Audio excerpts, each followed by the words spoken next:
Hello, fellow meow meows.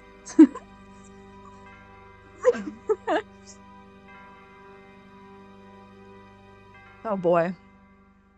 Welcome back to Kingdom Hearts Rechained Memories. Don't mind me. Just mopping up the little bit of water, that condensation on my table. Hi, hello. Last time, whew, the truth was revealed about Naminé. Unfortunately, she is not the person we've been looking for. Sora, Donald, and Goofy have completely forgotten Kairi. Well, I guess not completely, because now Sora's kind of like, there's this person, but I don't remember her name or anything. Yeah, and let's see. We killed Larxene, we killed Vexen, and we killed Riku Replica. Well, no, Riku Replica is still around. He's just he's out of commission. We left him with Naminé downstairs. She's gonna take care of him. So we're gonna go into the final floor, Castle Oblivion. Naminé said that if we defeat Marluxia, she should be able to have a way to fix our memories. Sounds nice. Sounds fake, but okay. We haven't looked at the journal stuff at all, sorry. I don't pay attention too much to the journal stuff when it comes to the... Good evening! Hello! Yeah, when it comes to fucking, this game, because there's no secret reports. Yeah, see, Riku, he's not so bad.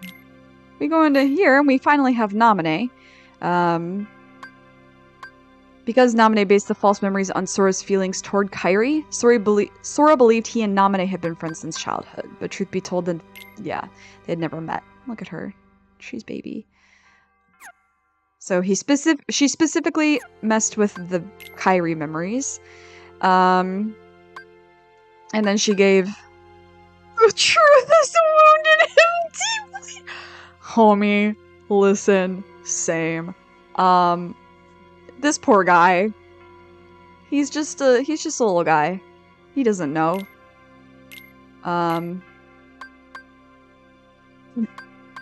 Vexen, he's dead. Axel, he's around. Larxene is dead. This isn't true. She trusted Marluxia. Jiminy, you're not paying attention. Alright. Let's fucking get started. Hello.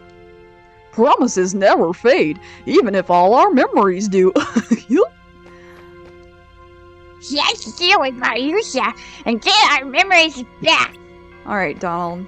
And no card necessary this time. He's a little emo guy.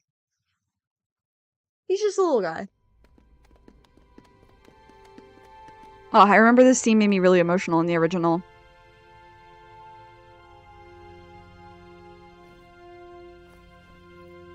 Who was it? Who's most important to me?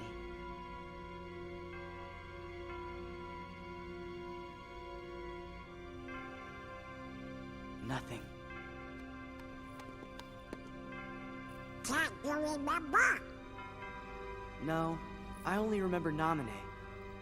Come on. Do you guys remember anything at all? Ah, yes, the Donald voice is my specialty. No, sorry, Sora. It's important, but I just can't remember. Hi! You did it! I want to be, but I'm getting scared. Then we should really make a promise. Huh? Ha. What you said back there kinda got my brain thinking. Whenever you make a promise that's super duper big, maybe it gives you the courage to face the scary stuff. Courage. Yeah, let's do it. And if we get scared, or in trouble, or even if we get separated. Or even if we sort of forget each other. Whatever happens, we're friends. All for one and one for all. I love that. and we get the best fucking... Oh, this one... Okay, so they show... Aw, that's okay. I hope you have a great evening. Thanks for stopping by and saying hi. This is great because it shows the attack card first. You can put Donald or Goofy first, which means you do not have to use your own attack cards for slights. You can use your attack card and they don't disappear is what I mean.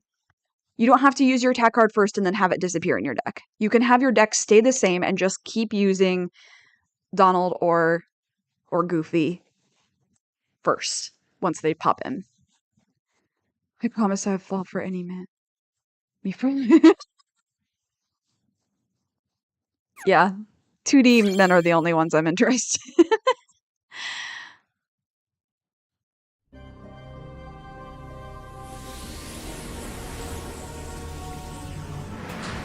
And here we are, Castle Oblivion. I remember I hated this level the first time I played. I don't dislike it anymore, but I'm kind of apathetic to it. It's simply these guys are kind of a pain in the ass. Oh, sick, I got a trophy. Go ahead and stick that in. Don't take that out of context. Ugh, Donald, you ruin everything. These guys have unfortunately high cards. Booby? Alright, so let's see what Trinity Limit looks like.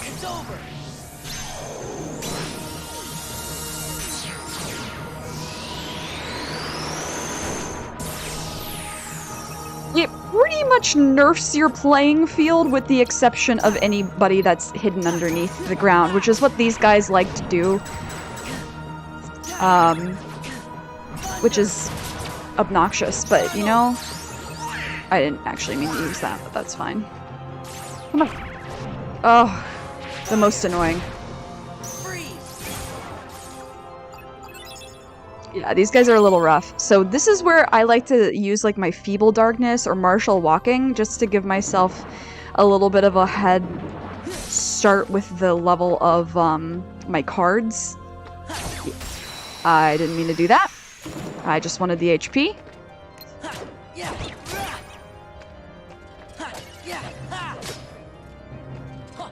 Yeah, Trinity Limit, I definitely spam the hell out of it in these, for real, in these rooms. Let's see, I got Dolan. Oh, jerk!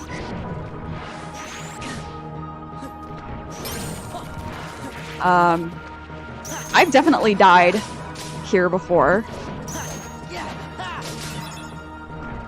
I don't know why I tried to use that Donald card. I wasn't thinking. Brain no work. Okay, I at least killed one thing. God, I hate. Filled with hatred. You guys are annoying. You guys are annoying. Alright. It's okay. You're about to be taken care of. Will y'all stop? It's over. Yeah. Goodbye. You really need the room clears for this, honestly. Look at them all try to go underground. You whores. Yeah, they're a little bit on the rough side. Oh no, and that one thing had HP. See, look at how much HP. Crazy. Well, actually, you know what I can do though? Since I'm on the first floor here, I can scooch over here. Don't mind me. Okay, bye. Although, does that make the Heartless reappear? I feel like no. I'm correct. Okay. And it doesn't make the other things I've destroyed reappear either, which is interesting.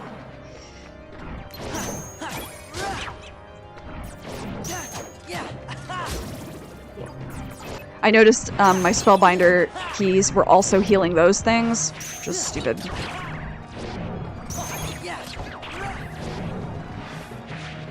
Knock that shit off! Give me that Dahlin. Oh!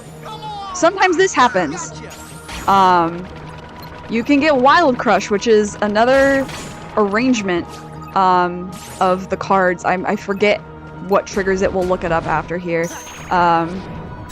But that's a fun one too. It's more fun when there are more enemies around. Okay.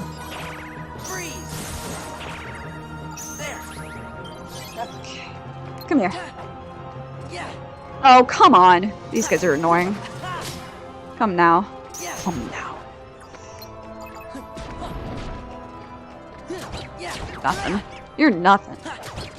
Could have died. Yeah, you can definitely die here.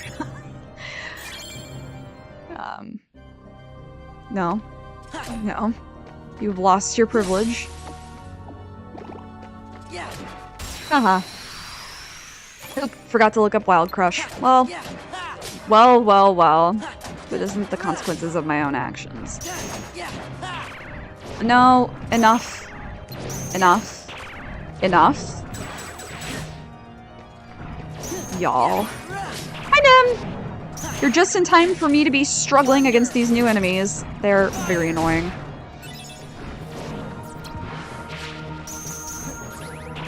Oh, okay, at least that worked. Trap you in the corner. Get got. And their attacks do like a pretty fair amount of damage too, besides them just like breaking my cards all the goddamn time. Ow. I can't wait to open a Moogle room so I can maybe get some more high attack cards so I don't have to deal with these shits. What was that? Please be Donald. Oh, it is. Oh, it is. Alright. Get nerfed. Oh, well, okay. Maybe not nerfed, but... Come here. No, come back. Come up. You were afraid. You had fear. You had fear, so you hid. Okay, you guys, not a problem. Oh, hey, we'll do it again. And I'll do it again. So you guys can't hide. I think... I want to say they're called, like, Neo Shadows? That's the power of friendship. Yep. Yeah, it is like the Poseidon Ultimate. See, that's why I was like, the Poseidon Ultimate's fine for me because I'm used to it with Kingdom Hearts, although I wasn't thinking of this game specifically. Yeah, here we go. So we've got Trinity Limit. And come on. Wild Crush. This is if you have this exact order. So if you have Goofy, Donald, and then an attack card. So if you want to guarantee you have Trinity Limit, putting Donald first or your own key card first is the way to do it. Or putting Donald first, your attack card, and then Goofy's. But I recommend putting Donald first. That way you don't have to sacrifice one of your attack cards to the void. It is just a little hack. I'm very excited that we have little, oh gee. Oh god. Okay, I'm glad that healed me. Hello. Hi. Oh god, there are a lot of Heartless in here. I have stories. Who wants to hear stories today? Too bad. You're here, so you're going to hear them. I had a very fun day. I'm here to report on my fun day. So, my brother, the dead one,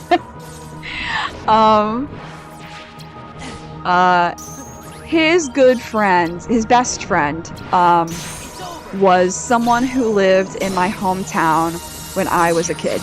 So I've known his best friend for as long as he had. Ooh, yay, level up. So,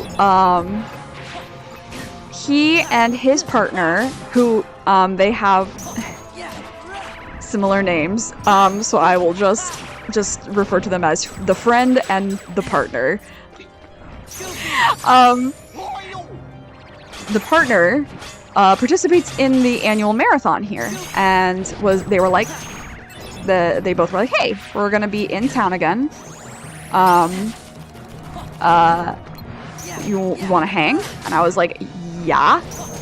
So they had like a schedule that was like pretty busy, honestly, until today, and I was like, all right, great. You know what? I'm gonna. God, please don't die. No, let me heal.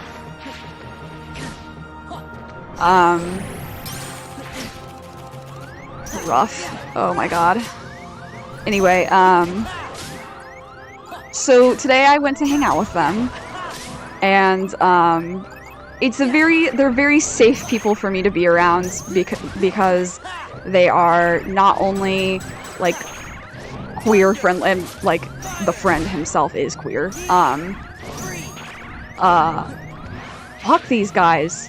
I really forgot just how annoying.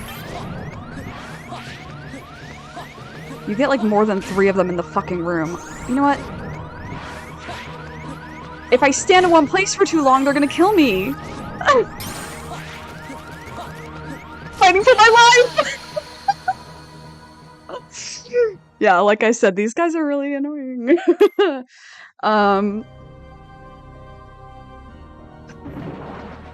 Oh, I have to redo all these guys? Okay, no, just these friends. You know what? I think what I'm gonna do... Hold on. I think I'm gonna just say fuck it with these guys and use, like, only fight them in these rooms. Anyway. So. I went to the bookstore that they were hanging out at, and I met up with them. And it was a really fun time. Some funny things happened. So first, we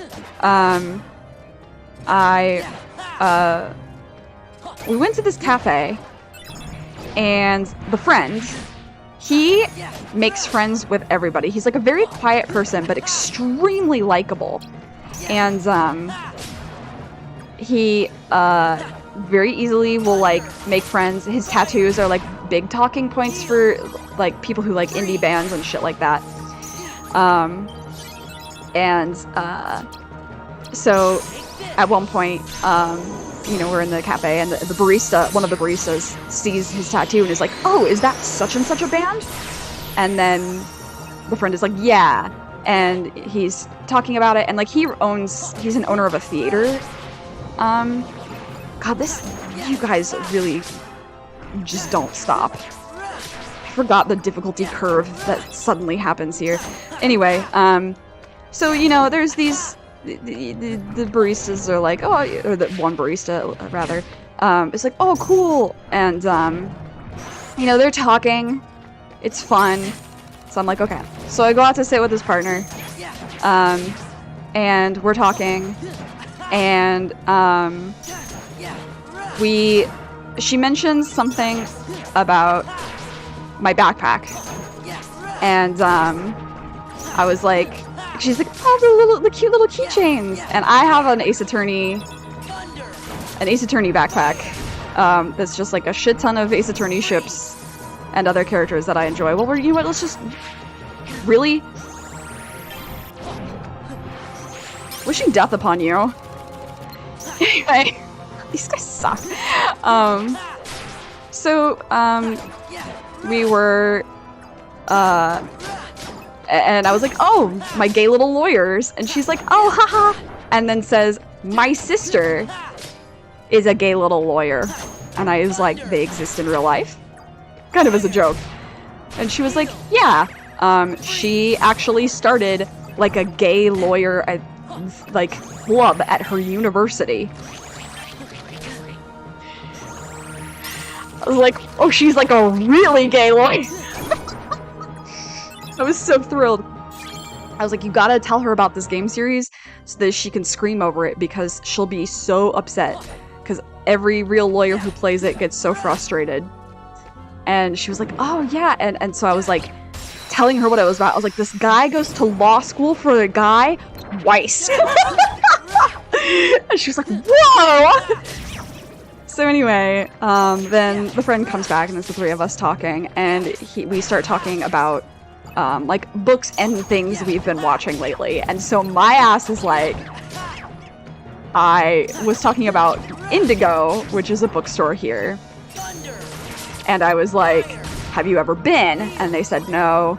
And I was like, it's pretty intense. Like, my friend presented it to me as a Barnes & Noble, but it is way better. And I was like, I went there the other day to get this book that was a special edition. And they were like, oh yeah? And I was like, yeah. And then that was something I had like previously mentioned. So then we were talking about like the things that we've been reading / watching lately. And my ass had to bring up the Untamed / Grandmaster, because of course it did. And so I was like, oh, have you ever seen the Untamed on Netflix? And they were like, no. And I was like, you should watch it. It's pretty funny. Like, it doesn't mean to be, but it has some moments that are just genuinely hysterical. Like Zhang Cheng sweeping his robes away. And he's like, no. Swish. Angrily swishes. No. So then, I was like, it's based on this novel called Grandmaster, and then we started talking about like queer fiction in general, because like I said, the friend is bi. I think partner is too, actually, but they're at the very least supportive. And so I was like, man, it makes me so happy to see gay fiction. And I was talking about the things that I was seeing in Japan and stuff like that. And I was like, I know some of it's pandering, but as a gay person, I personally love it. So then, cut to like 10 minutes later in our conversation, and the friend says, oh, well, I guess he's my friend too. The friend says, oh, we have this friend who works for 7 Seas. And I was like, shut the fuck up. That is who publishes Grandmaster in the United States. And Canada. That's who it is. It's 7 Seas. And I was like, shut up. He's like, what do you mean? And he's like, yeah, she does design work for it. And I was like, shut the fuck up. No, they don't. And he's like, yeah, they do. I'll message her right now. And I was like, that was what I was talking about. The series I was talking about, Grandmaster / The Untamed, is published by 7 Seas. He's like, no fucking way. And I was like, yes. And I was like, ask your friend. And so I was like, tell her I love her. And so then he did, and then the friend messaged back, of course she loves me because I'm awesome. I was like, if they're ever looking for freelance translators, I'm here. Yeah, and so then, ow, fuck you. Ooh! Hell yeah. Love that for me.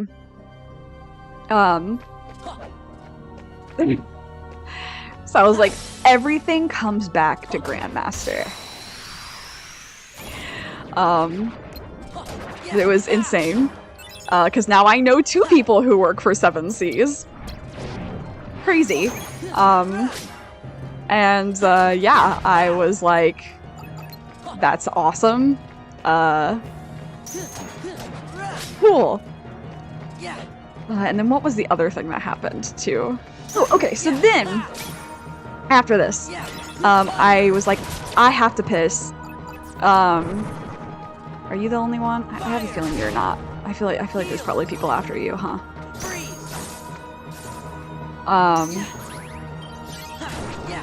Okay, I was correct. Fuck you. So then, I walk into the cafe, and I was like, I need to use the restroom. And I was like, turned sideways, and the barista, the same one who had been talking to the friend earlier, was like, excuse me? I'm sorry? And I was like, what? And then they were like, oh, no, sorry, I thought you had, I thought I saw you had Phoenix Wright on your backpack. And I was like, I do? and then I whirl around to show them. And they're like, oh my god, I love Ace Attorney. And I was like, fuck yeah, me too! Obviously. And then they were like, he's like, I don't know if you've heard of 999. And I was like, no fucking way. Finding a 999 fan in the wild is so hard. Like, 999's pretty obscure. And then I was like, I love Uchikoshi. And then they go, yeah. And I really like their series, what's the fuck it called? The Somnium Files. And I was like, go, pop off, barista. Taste. I was so thrilled. And then they like recommended me a manga. They're like, if you like Uchikoshi, you should read this manga. And I was like, done. It was super funny. And I was like, I will be coming, I didn't say this, but I was like, I will be coming back here and I will be bringing my Ace Attorney friends here. And then being like, oh, are you like, oh, I remember you. It'll be really funny, but it'll be totally on purpose. Because I think that they thought that I was visiting because the friend said like, oh yeah, I'm not from around like here. I'm visiting from out of town, you know, from the States. Yeah, it was good. It was good. I was like, hell yeah. And then they were like, what took you so long? Are you okay? And I was like, no, literally the barista, the same barista that you befriended earlier was like, I like Ace Attorney. And I was like, okay, pop off king.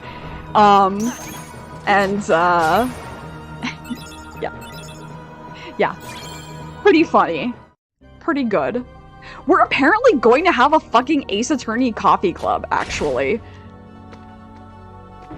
As is ordained by the barista that I met, apparently.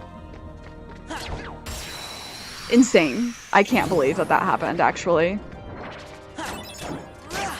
Ace Attorney do be connecting the dots for me.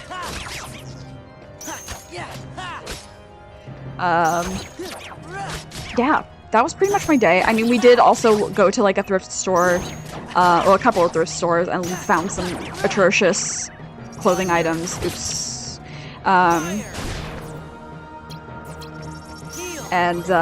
Yeah, that was a pretty silly time. There were some rough looking clothes. I did find suit pants the exact color of Phoenix's newer suit. Yeah, I was so thrilled. I'm like, I want to be your friend. But I'm too shy, so I'll be back. I'm not even shy. I don't know what the right word is. I'm just like so socially awkward all the time. Yeah. Well, see, for me, so I think, didn't Megan meet somebody through the phone case? Because for me, I not only have the fucking Edgeworth sticker on my phone, which is wearing off, but it's still very obvious, like, if you know who it is. If you know, you know.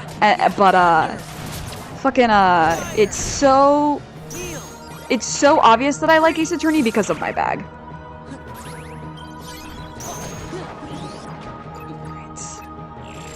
Three of you, really? No, I can't say that because I don't think he's dumb. I think you know what? He's stupid, but he's not dumb. It's the same thing with Phoenix. He's stupid, but he's not dumb. I think it's a guy thing. Dudes occasionally say and do shit that I'm like, that didn't go through like your logic brain before coming out of your mouth or coming through your actions or whatever the fuck. And I say that with love. But no, Edgeworth,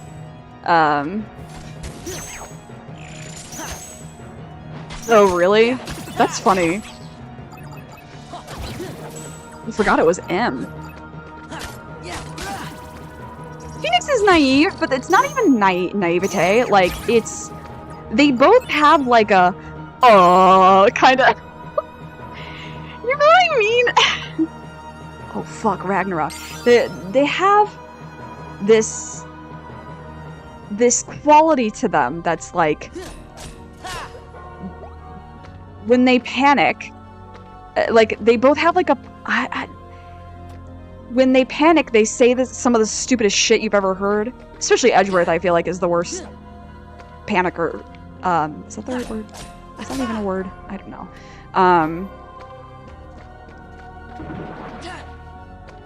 Please. I'm just gonna... Alright. Anyway. They're both, like, really, really smart. But they sometimes make really stupid fucking decisions.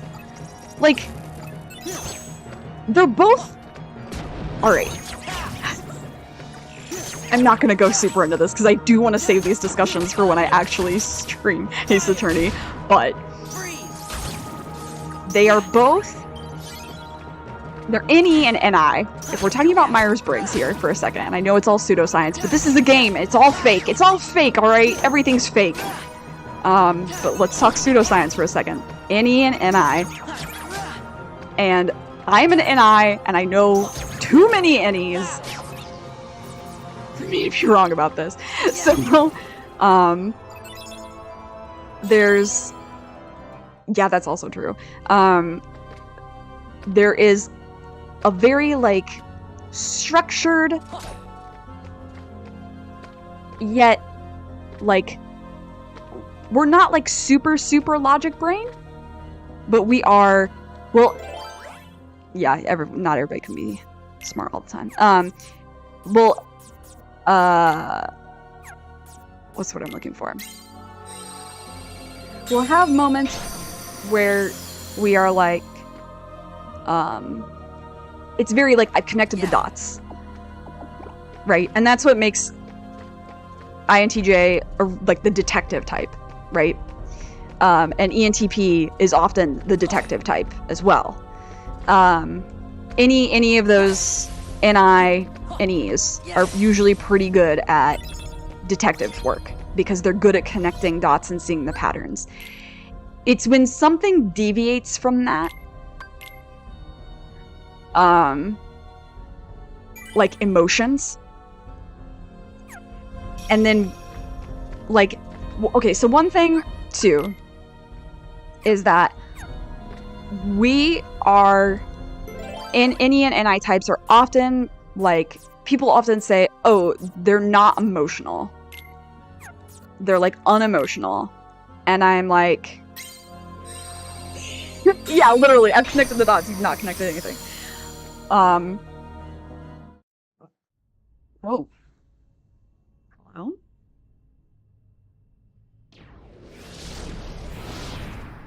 Uh-oh.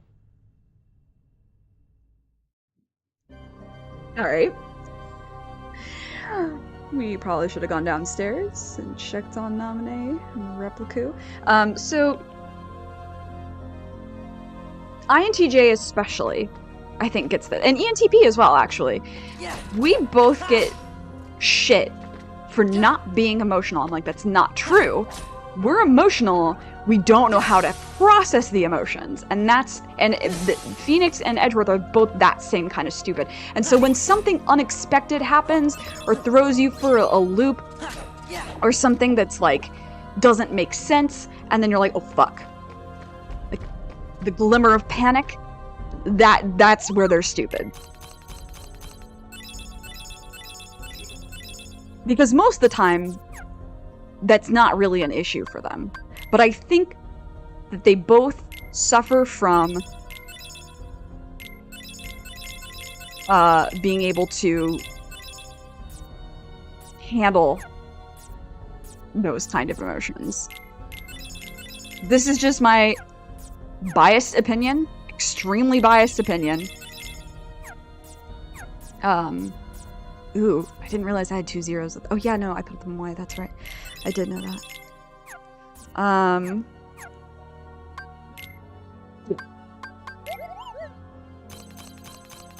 I have, as I said, oh, thank you fucking God. I have many friends who are NI and, NE. Oh, that's sexy. Alright, hold the phone. We got some deck rearranging to do. You know what? No. I should be worried about this deck. I'm taking I'm taking Judgment out. And I will put in another 0. Yeah. I also have a lot of friends who are TI. So they kind of contrast that.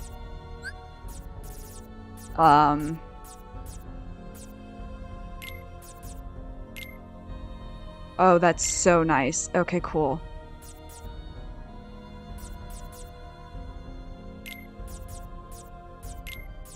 Sexy. Love that for me. Because TI is a little different in the way that we process information and all that good shit. Okay, of course.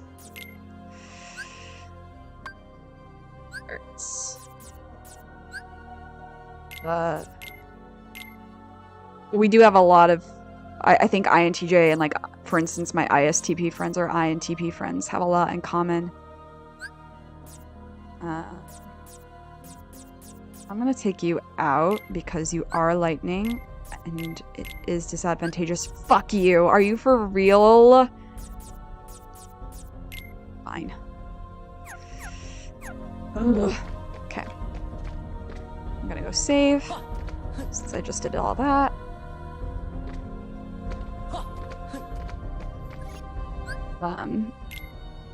So another character, speaking of ENTPs though, to segue back into Kingdom Hearts here for a second, and INTJs, let's talk about those. Axel is an ENTP.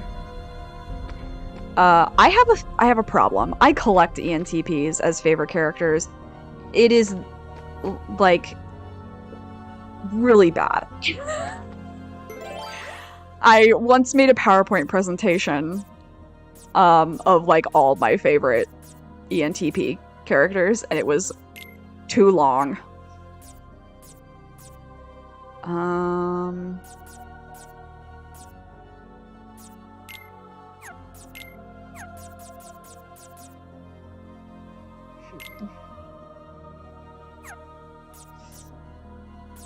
I don't want that.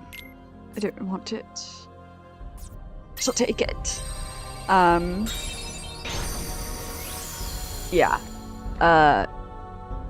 Riku, the real Riku, is an INTJ. He and I are the same type. And I made myself laugh so hard because I was like, Riku is such an earth sign. The name Riku literally means earth in Japanese. No shit, Sherlock. I connected the dots. You didn't connect shit. Yeah. No, Riku is so very... Really? Really? Is this what's happening to me today?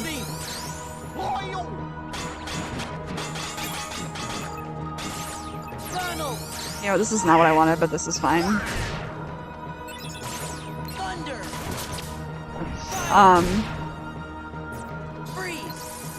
Cool. Riku might seem too emotional for, and this is an argument I've heard sometimes. People will be like, Riku's too emotional for an INTJ, and that's the same thing where I'm like, yes! That's the thing, though, is that, like, INTJs, their emotions stick out like sore thumbs because we are ass at processing them. Whereas, like, let's say someone's like ESFP, their emotions are like the way that they process things emotionally is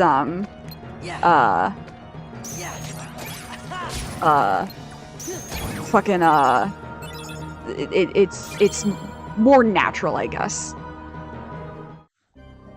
Yeah, so oh yeah, that's a thing. So the three main characters, Sora, Kairi, and Riku are, I can't believe that counted. What an ass.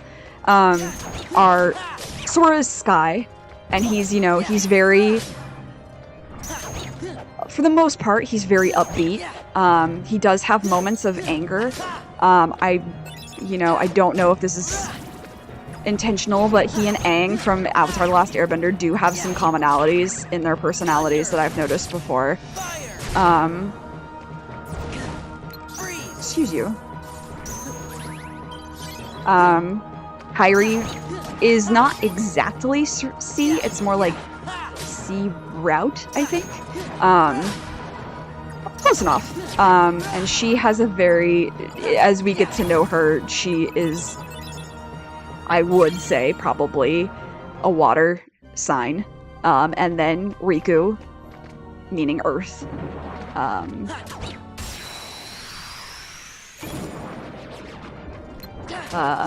Riku's actually a relatively common boy's name in Japan. Like, I've definitely met someone named Riku before. Although they were young enough that they could have been named after the Riku, but I've seen the name Riku around. There's several ways to write it as well. It doesn't have to mean Earth, though I'm sure some Kingdom Hearts fan out there did it. And you know what? Good for you. Sora is also not an uncommon name. In fact, actually, Sora, I've heard, Sora is a girl's name in Korean. One of my friends is named Sora. Sora. And I don't know how she writes it in the Chinese, because Korean names have Chinese characters to them, and I am unsure what that would be. Some names I can figure out really easily. Oops. Like Mina. What do I have that's still elemental in my deck right now? Yeah. 100% agree. I don't know if they'll ever be able to fix what they've done to Kairi. I don't know if they'll ever be able to fully rectify the things that they did. Because the backstory that they've given her, without talking of specific spoilers, is really fascinating and interesting, but it's coming so late that I'm ready to move on to other sets of characters now. So she's a girl in a Square Enix series. What am I to do? Complain.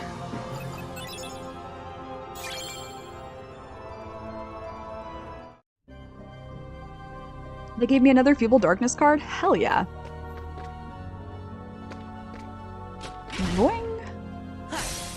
And we'll see some names later that also mean some stuff.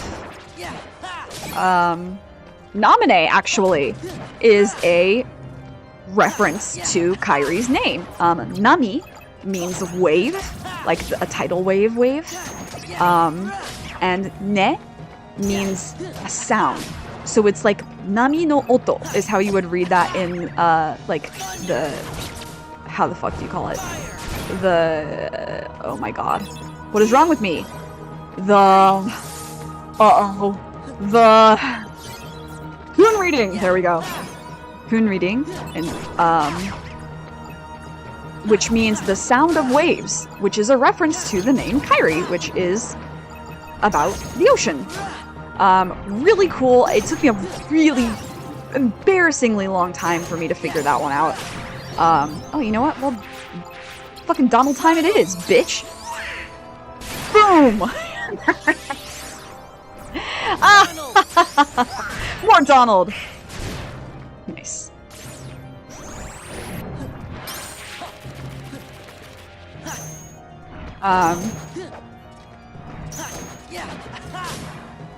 Yeah, they would. Yeah.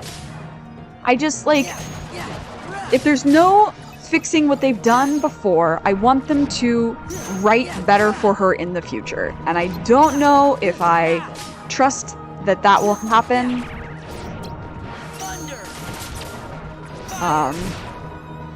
God willing.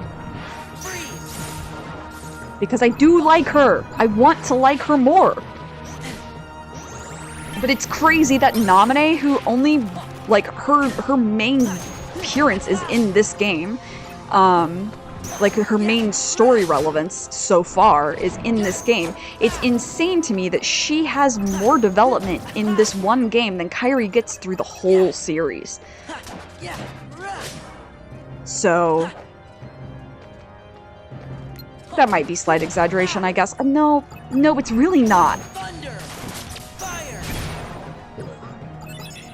I was like, well, no, it's really not.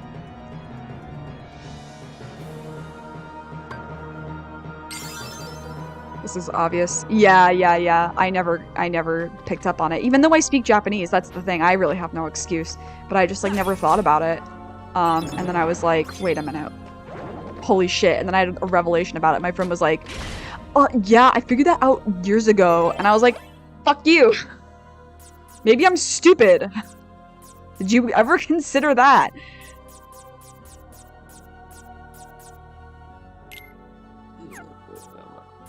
Why don't we do this?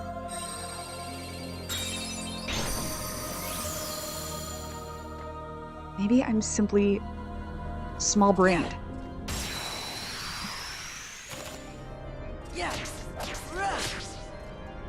Yeah. Music motifs are much more noticeable to me than name motifs. That's another thing.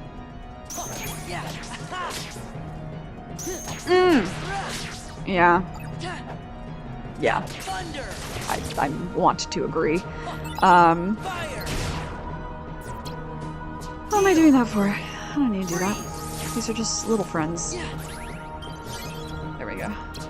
Nope. This is what I want. Yeah.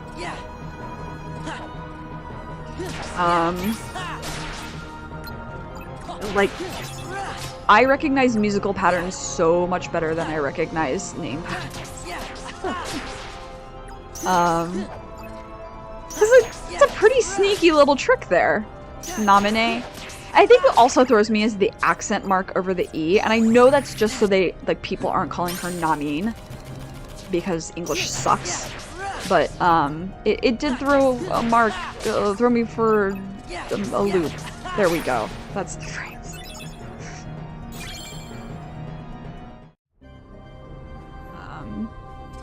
Yeah.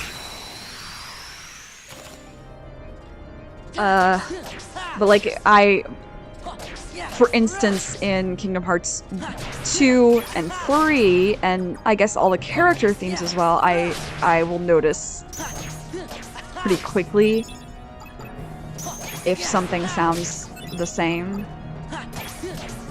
So I think, Nem, remind me, I think I picked up pretty quickly in Hades when we got to Hades' boss fight that it was like the same music as the fucking, the title. Really? Really? Really, Donald? Dolan Duck, you are a menace. I say that with love, but it's the truth. Got you. Why you keep curing me? I don't need it.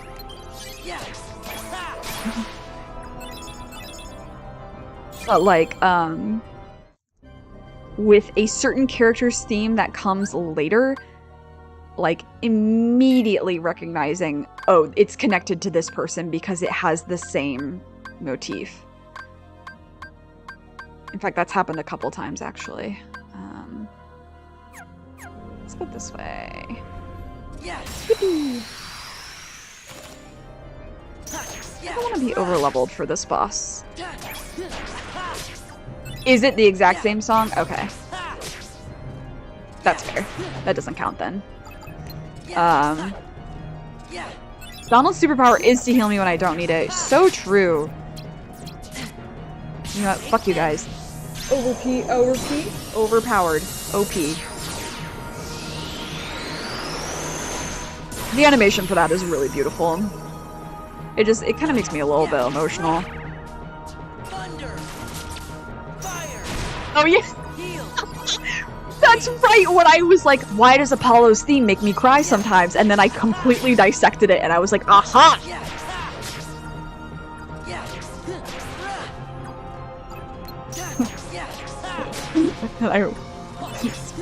That was a true I've connected the dots moment. But that's just like, I grew up around music from very, very, very young age. Like, and not just like, oh, I was listening to music from a young age. I was listening to music to pay attention from a young age because I would go to marching band shows. And marching band shows, like, yeah, it's fun to go and just listen to the music, but it's even more fun to go and be like, well, they messed up at this part, or, oh, this song is based on, like, this. And so, like, my ear is much more trained than I think, like, the normal person is. And there's definitely people who are way more trained than I am because, like, they've done it for their career. But, like, for instance, somebody will be like, oh, this part in a song, like, I've never noticed this before. And I was like, oh, yeah, that's, like, the whole reason I like the song. And it's not even to, you know, be condescending or anything. It's just like, oh, like, I noticed that kind of thing right away because I cannot just listen to music. I am dissecting. I cannot do anything normally. So say. Yeah, that's another thing about Kingdom Hearts as well, is that, like, the music is so good anyway. And that was another thing, too, with, like, Kingdom Hearts, is pointing out to a friend, like, how all of the games have different musical, like, focuses. This game has, like, a lot of organ and, like, plucked string parts. Birth by Sleep is very string-heavy. Dream Drop Distance has winds. Very whimsical. Who the fuck else? Oh, who the fuck? Piano is really strong in Days.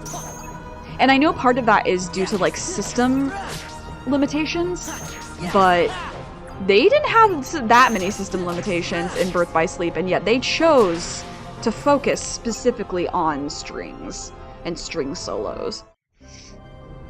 And I say they because I don't know for sure what Yoko Shimomura did and what was helped along by Kaoru Wada and other arrangers, because I feel like there were other people who may have worked on Birth by Sleep. Unsure.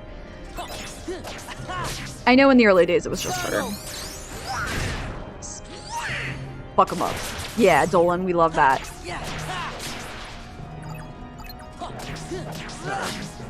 Yeah, no, Kingdom Hearts music is probably also what perpetuated my inability to be normal about music, because I'm like, you know, oh, the hints are in the music.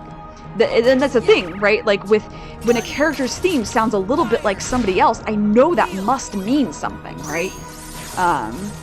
Be like, oh, the same motif. Like, okay, back to Ace Attorney, here we are. Ace Attorney Investigations does that so obviously with Edgeworth's theme. Dun dun dun dun da da da dun, or sometimes just the dun dun dun dun. And so, like, that's pretty obvious. When they hide it, I'm like, feel like I unlocked a little thing. Like, let's see.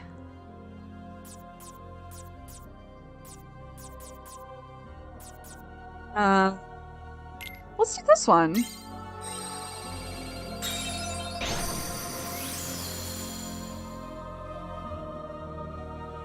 Thing with the music is that I think they not only set the mood, but they give life to the scenes. Yeah, that's definitely true. Oh no, I hate this. No, stop. No, there's supposed to... Oh. False advertising in this room, actually. There's the escape, that's what it looks like. What I wanted was this. Oh Jesus, they're making me go through it, huh? Well, you know what? I don't gotta. Suck my dick.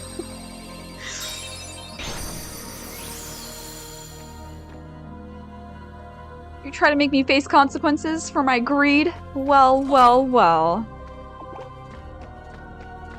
You barely know me.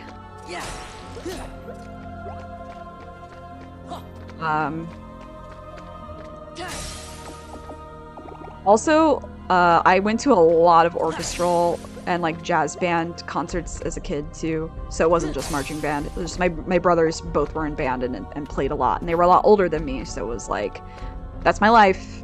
When's the next concert? Same thing with show choir. Oh fuck yeah! I am so glad we got this. I forgot that this was available in this game. Look at me go. Try to catch, can't catch me up so fast.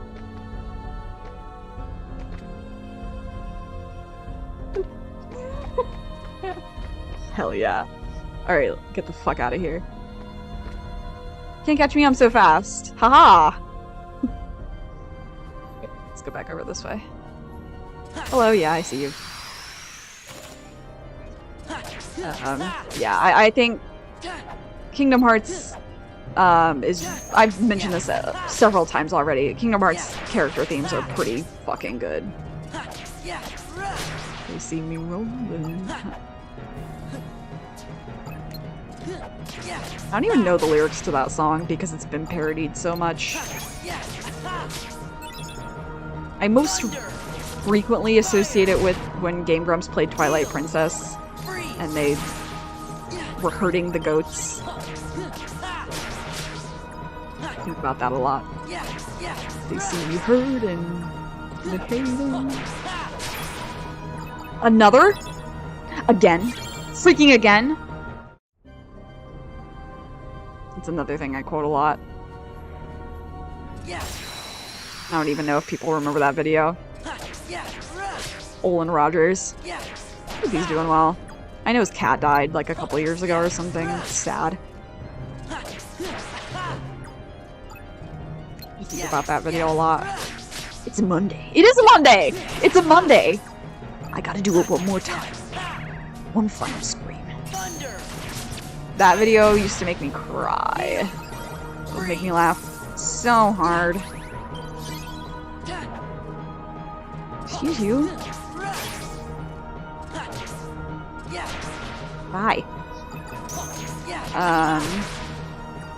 Another video that used to make me laugh was, and it still does, I shouldn't say used to, a video that makes me choke and sometimes cry is, even thinking about it, going to the store. It's like, oh hey, I don't know how to fucking describe it. It's like a nude 3D model of a man, like a mannequin looking guy, and he walks to the store but very funny. He's like all wobbly and silly. And then he gets to the stairs and he like flops on the stairs. I'm really not selling this. It's very funny. I used to watch it and just like weep with laughter. It probably will still make me laugh really hard. I don't know if it makes me cry laugh as much. Also, Dog of Wisdom. Going to the store! Yeah, it's such a good video. Yeah, Dog of Wisdom. I used that to annoy a friend for a really long time. Actually, I still do. Why am I talking about that in past tense? I still do that. And then they just recently came out with a sequel. And I was like, hell yeah.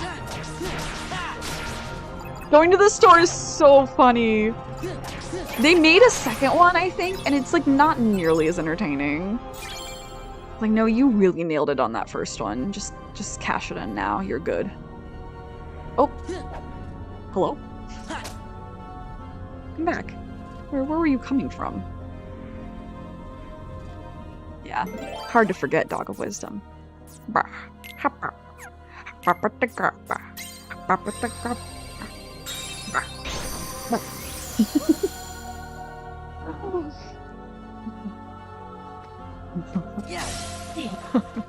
So my friend like didn't think it was funny, and I was like, it's very funny, and so I just kept doing it. Not pleased. Is Agumon something from Digimon? I'm a Pokemon kid. I was not a Digimon kid. I just know Digimon through watching Drawfee.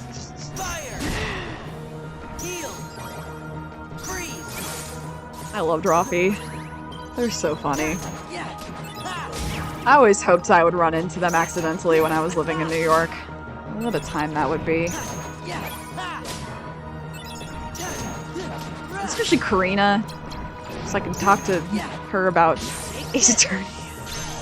Specifically the character Apollo Justice. She's like, that's my son. I'm like, we're co-parenting, I guess. Some Digimon? Okay.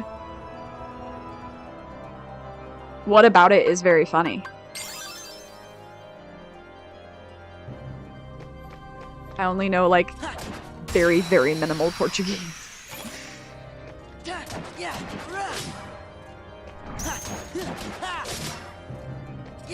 Pokemon, I don't know if it's still all of it. Like, all of it used to be on Netflix, and I remember binging it my senior year of college. Because I was just like, man, I need familiar. Everything's so new with all the job hunting thing, I need familiar. And then I watched it, and I was like, this is the best. It's as good as everyone remembers, I think. Jesse and James are some of the best characters I've ever seen in anything ever. I love that. I love them.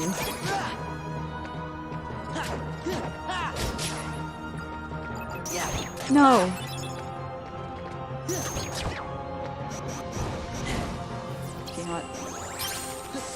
No. You're really cute when you bounce around, but no. Oh, you know what game I realized I can play on stream? There's a game from my childhood called Jet Grind Radio, or Jet Set Radio, as it's more commonly known. Apparently it is on Steam? I need to confirm this 100%. But, like, I loved that game. I still love it. I still own it for Dreamcast, but it's hard to stream from a Dreamcast. My brother and I used to play the hell out of it. We would make our own... I would sit there for, like, hours and hours making graffiti. Because that was one of the things you could do. And I would just make all the fucking graffiti, and my brother would be like, what is wrong with you? Turns out it's anxiety. No, I don't know what caused me to be obsessed with that. You had satanic panic with Pokemon? Oh, no, that happened in the US as well. Where I'm from, at least. I got... My legacy with Pokemon is quite interesting, because... I and my friend, his name is Brian, don't know what ever happened to him. He and I learned... We got Pokemon cards, as many kids our age did. This was like 2nd grade. And we, in indoor recess, would play the game. We would, like, do the card game. And it got really intense. And then other people started getting the Pokemon cards, so we, you know, would play each other. And it was, like, intense. We started to not want to go outside for recess. People would be stealing Pokemon cards from other people's lockers, because we didn't have, like, properly locked lockers. Like,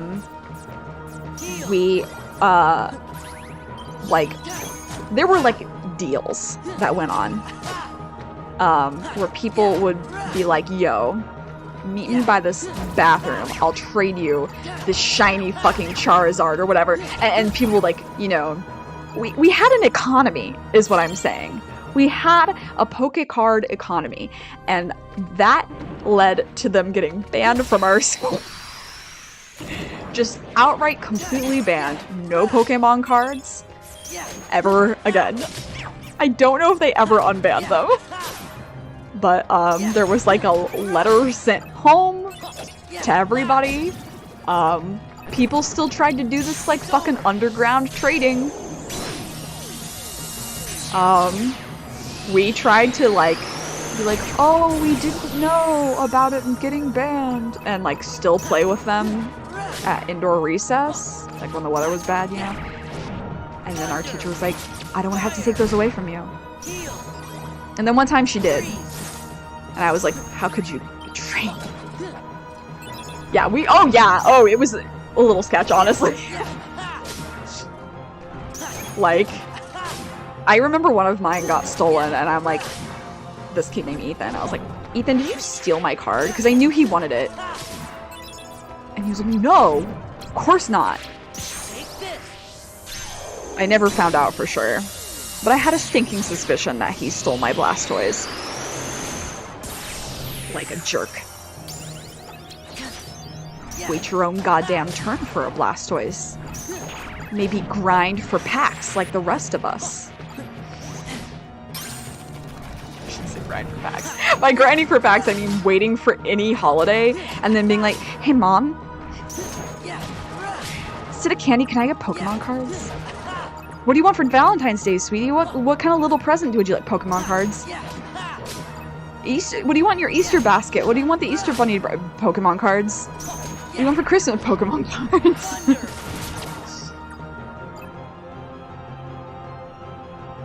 Yeah, kinda. Yeah, kinda. Sure, let's learn Ragnarok. I don't know how no, whatever.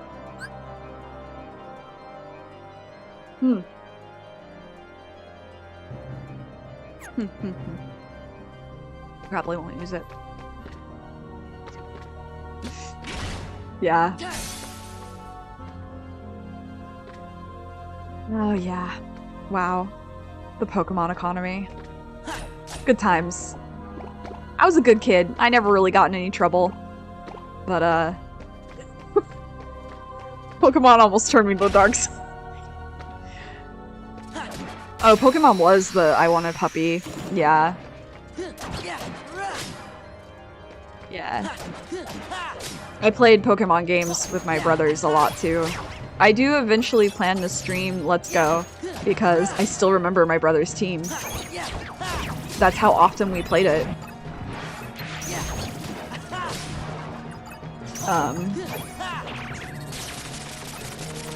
No. No! Ouch! Stop bouncing me around. Get this guy from me, please. Kill this.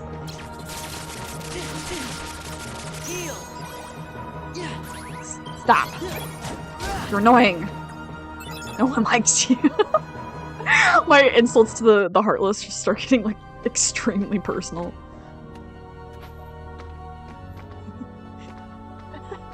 You chew with your mouth open! I have a couple friends who do that. I think it's a very subconscious thing. It doesn't really bother me that much.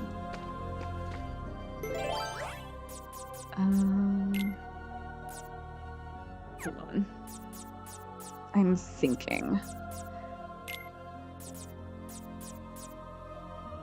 The Yu-Gi-Oh cards? Yeah, I know a friend who,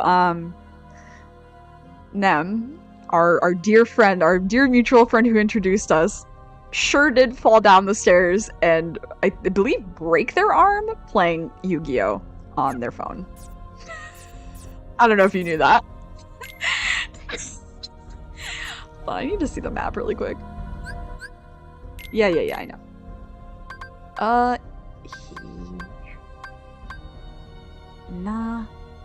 Nah, we can just use another fight card. You know what? No, I'm scared.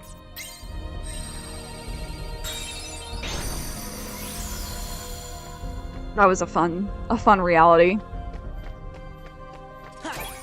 It just fell down the stairs playing Yu-Gi-Oh on their phone. They got really back into Yu-Gi-Oh at one point, and then they were going down the stairs. Or was it up the stairs? I don't remember. They were on stairs and fell and, like, broke their arm. It was iconic, actually. Yeah. Love them. This was not that long ago. This was within... How long have I known them? Since 2017? So this had to have been 2018, 2019. So not that long ago.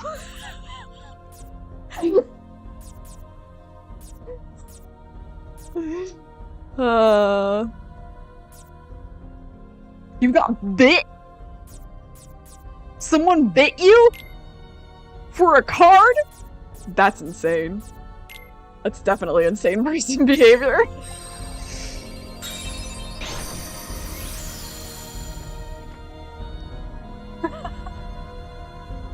I love it when people get stupid injuries. I love, because the stories from them, as long as they're not severe injuries, but stupid stories behind injuries are just so entertaining. I have a lot, actually. Like when I was a kid, I was like 11 or 12 at this point. This was when the chunky sandals were really big. Like the platform wedges.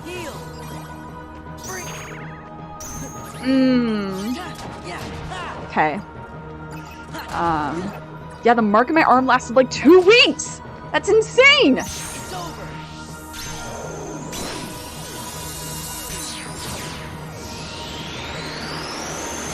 Did they get in trouble? Like, I hoped that they would? That's crazy.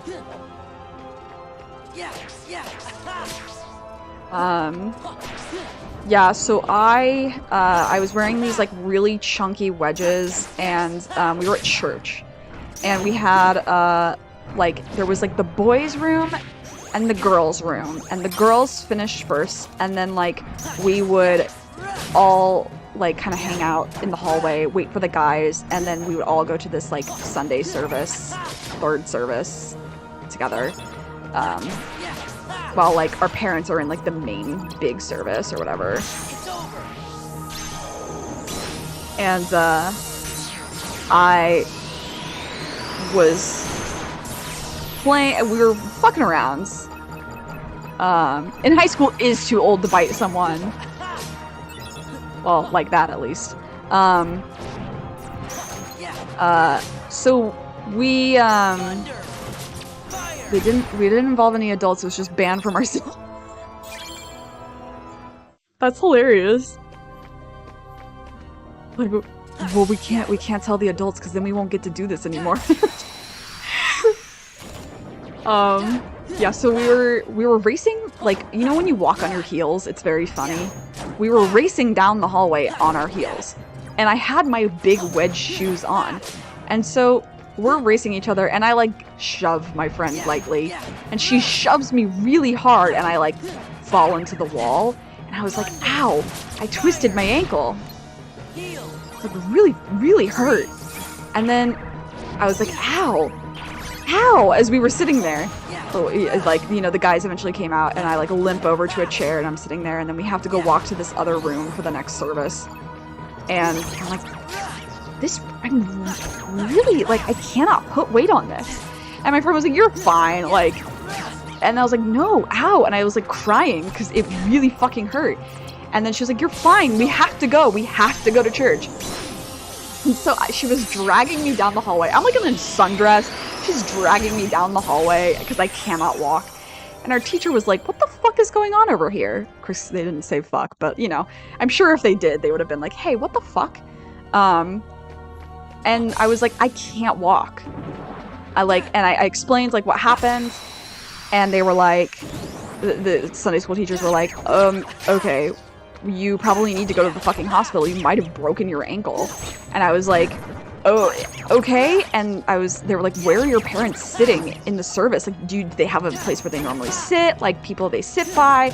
And I was like, and then I remembered like, oh, it's every fourth Sunday, my parents and I would do this like volunteer thing where we would watch like the toddler room. So it's like where they put the toddlers during the big service to just make sure they don't fucking cry. And I was like, my parents are there. And so they carried me down and were like, hey, is this your lost child? like, is this your kid? And my parents were like, yeah, what the fuck happened? And they were like, you know, here's what happened. Like, she really hurt her ankle. She can't put weight on it. You need to go to the hospital. And I sprained my ankle. I severely sprained it. I had to be in an air cast for like a week. And it never healed properly because I insisted that I was fine after 3 days. It was so embarrassing at the time, but it is the funniest thing ever now because I'm like, we were literally just fucking around. Like, the most, like, kid shit that you can be doing. Racing your friends down the hallway in your high heels. Like... And I remember exactly what I wore because I was actually wearing this dress that I really, really liked. I don't normally like wearing long dresses, or honestly some dresses at all, but I really liked this dress because it looked like a dress my American Girl doll had. And I had bought my American Girl doll myself with my own money that I had earned from pet sitting, and I had bought the dress myself as well, and so I was like the doll dress, and so then my mom got me like the dress to kind of match. So I remember very, very distinctly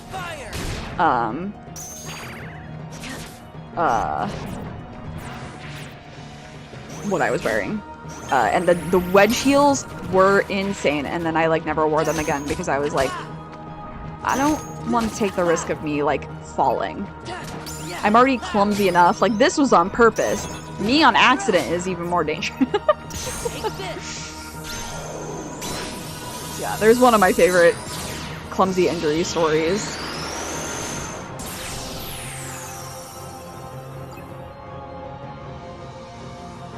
Did I nerf you all?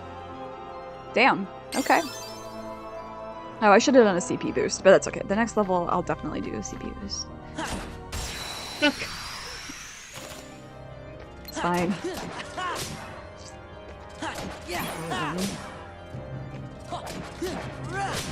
My dad has a funny injury story as well, where he was at work. It was when he worked at Wendy's. He was like store manager, and he was trying to fix something in the ceiling, and like the wiring was like messed up or some shit. I don't remember.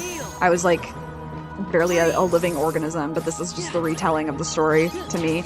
And apparently he was like pulling on it, and you know when you like pull something, you put the tension in it, and then when it finally comes loose, it comes back at you. Your hand comes back at you, and he was pulling something loose. His hand came back at him with full force. He was also holding something metal, so he busted himself in the face and chipped 2 of his front teeth. And so he got 2 replacement teeth. And it's really funny because when you turn on a black light and he smiles, you can see the replacement teeth.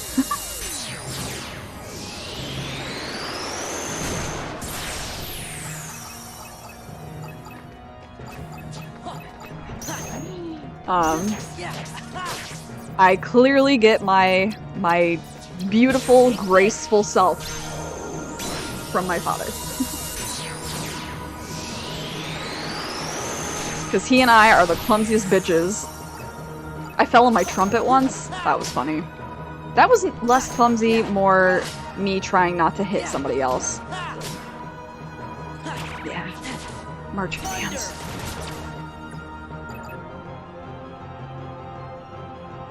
Oh? Oh, I want those HP balls back. Cheated me out of them. I didn't see the guy there. Speaking of guy. Gimme. Just one. This one. You know what? Any other time I would be like, hell yeah, Moogle points, but I really can't be bothered with these right now.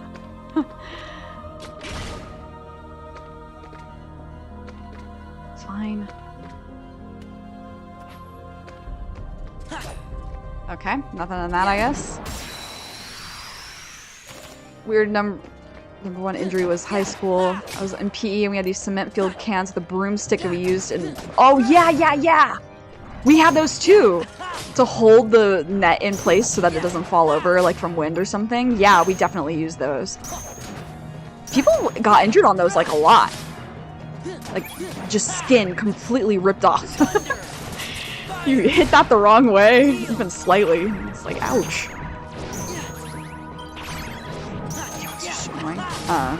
Yeah, trumpets. Okay, so my trumpet story is we were practicing outside because it was marching band, and my trumpet mate, my band mate, fellow trumpeter, was like, I don't want to put up the stands today. And I'm like, I don't want to put up the stands today. We're like, all right, we'll race. Whoever gets there first does not have to put up the stands. And I was like, bet. Because I'm used to be pretty fucking fast in my prime. I was like, I knew I could outrun him. So I tuck in and we take off. And so I'm running and I'm going as fast as my little legs will carry me. I was winning. And then I'm running and we're catching up, like other people in our band are walking around in front of us. And like right as I'm hitting top speeds, I'm like, this one band member steps out in front of me. And I was like, fuck. And I was like, my split second decision was, I either run this kid over, he falls on his saxophone, which is much more expensive than a trumpet, or I fall on my trumpet. Because I'm falling either way. He swerved out in front like a bad driver. So I choose to not fall on him. I fell on my trumpet. And I like was going really fast, so I really collided into it. It flattened the bell at one part and bent it at a 90-degree angle. And I was like, oh fuck, my mom's gonna be pissed. Now, granted, I never had my own trumpet. I always used my brother's. So it was not a new trumpet. So really, she didn't have that much of a reason to get angry with me, TBH. However, I knew she'd still be mad.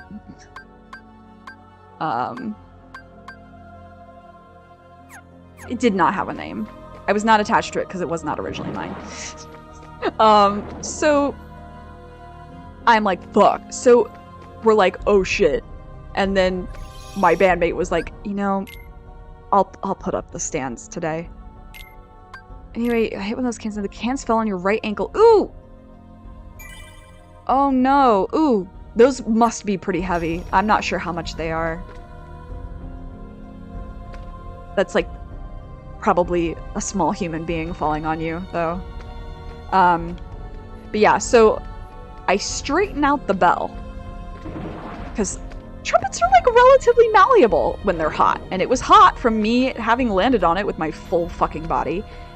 So I bent it back into position. And it was still playable. But whenever I played a note higher than a D, like a high D, you'd also hear this noise. And it was like air escaping out of a minuscule hole. And my director was like, what is that noise? And I was like, I think it's my trumpet. He was like,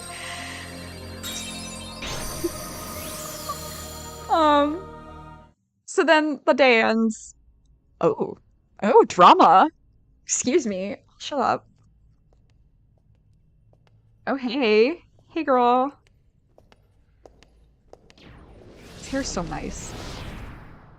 You have some nerve to show your treasonous face around here.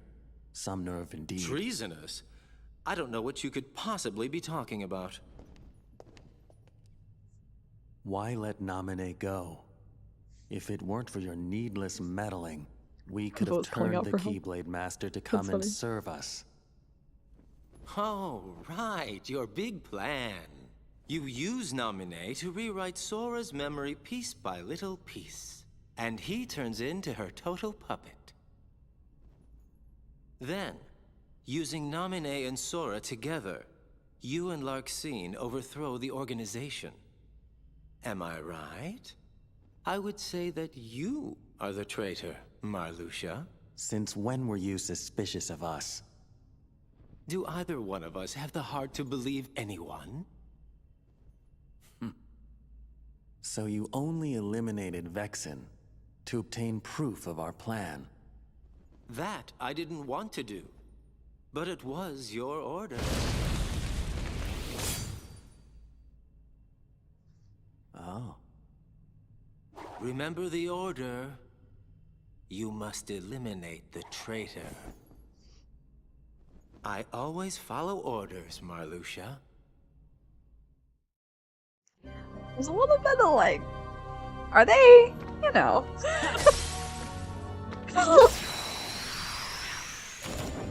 Oh yeah, I would have been so scared with a violin or something like that. Anything that's got a Stradivarius or some shit like that. But this was like an old trumpet. It was my brother's. My oldest brother's. And then I used my other brother's old trumpet. Because they both were really good and got new ones eventually. And I was not good because I had braces. Oh, Axel's weapons? Yeah. The chakrams are sick. I was about to say they're fire, and I was like, that's a bad joke.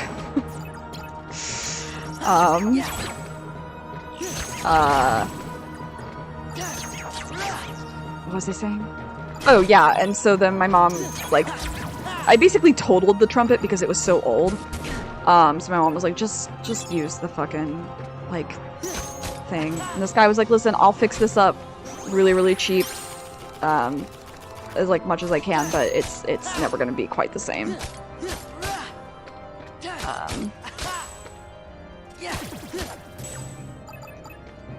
I think everyone in the organization is gay. There's some flavor of gay. Larxene is definitely a man-hating lesbian. 100%. No way she's not. You cannot convince me otherwise.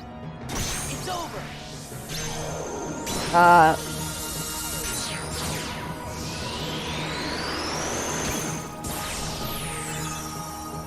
don't know about Marluxia. Think about him.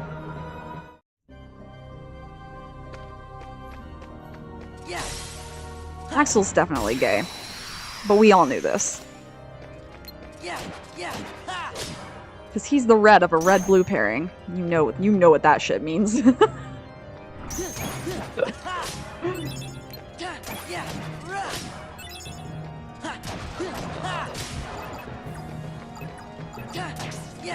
What other weird injuries have I gotten?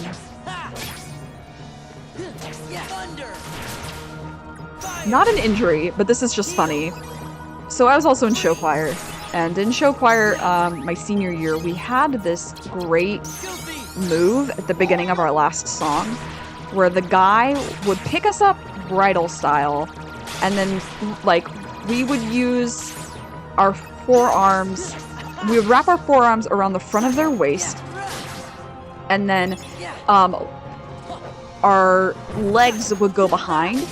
So they would hold us horizontally. We would just hold on, and then they would like let go, and we would do this like swing move, or like the guys would do this swing move, and so like they toss you. It's hard to describe without like having a diagram, but they basically toss you like a pendulum. They toss you up bridal style, and then behind them, while your arms stay in the front. So, like, basically your chest is against their back, right? And in show choir, a lot of the time it is best to have a front-closing bra for convenience sake, because you have to change in backstage, and sometimes you have to take off your bra, and it is infinitely faster if you just have a front-closing clasp. Now, I personally just hate front-closing clasps. I think they suck. I hate bras in general, but I hate front-closing clasps because they feel so fragile to me. And lo and behold, I broke 3 bras that season practicing that move. Because the impact of my back, or my front hitting his, like, the muscular part of his back. And he wasn't even like a buff dude or anything like that. I was taller than him. But that broke several bras. I remember being like, uh-oh, I can't. I'm like, the fucking, I gotta go home. I'm sorry. I lived like 5 minutes away. I was like, I'm really sorry. I have to go home. And they were like, what? Why? And I was like, I broke a fucking bra. And then like the second time it happened, they're like, again? Yes, this move is awful. And then it happened to like one of my choir mates. And I was like, see? It's not just me. I definitely did it the most. Yeah, well, it's like, the impact of it is like right on the clasp.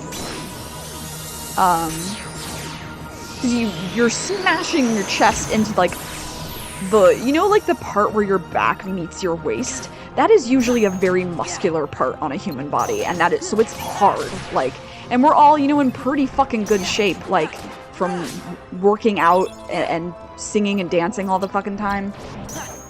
The only I can think of isn't way too specific that I slipped on ice and fell down a flight of stairs. Jesus! Jesus! That's scary. So you just swim and drive trials on full side, nothing but bruises? No! I'm glad it was just bruises, though. That can be really awful.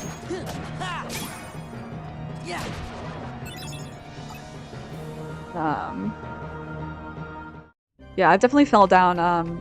My friend's house had a very short flight of stairs that were carpeted, and I definitely ate shit on that multiple times. All of us did. Every single one of us. Every time that we went over, someone would fall down the stairs. Because they were so slick. I don't know what the fuck the deal was with the carpet. I think it was like really, like, glossy. I assume you passed the trials.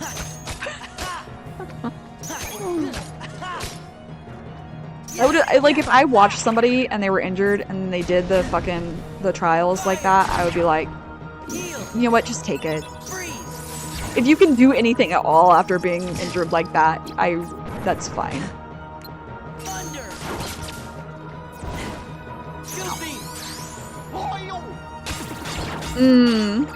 Yeah. That's very fair. When I think of falling down the stairs and the ice, I like just remember my fucking my apartment in New York. You never knew. So I'd rip the handle with insane strength, like white knuckling it down the 4 steps. Sometimes it was not icy and sometimes it was. Oh, New York. Oh, New York. It's good. Yeah, and if you were already the best in your class, then they're probably like, okay, we know what to expect. I would have, if I were judging, I would have been a nice person about it. All while learning to ice skate. Oh no, OBS, you whore!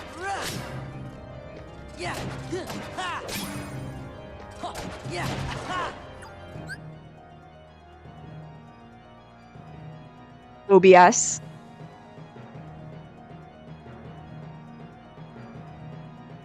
Can't believe you.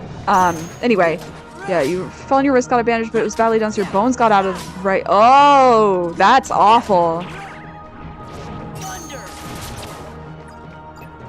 That is something I worry about, like if I ever do break a bone, the bone's not setting correctly. Because I know some people are like not fucking good at that shit. I'm like, you should be. You went to school for it. And you're, I don't know.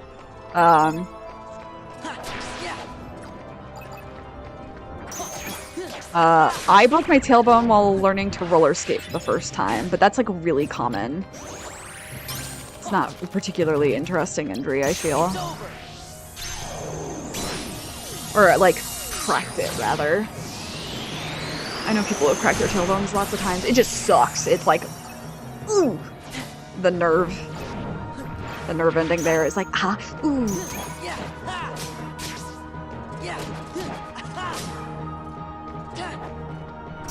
Yeah, I want to learn how to ice skate, but I really need somebody to, like, teach me. Because roller skating took effort already.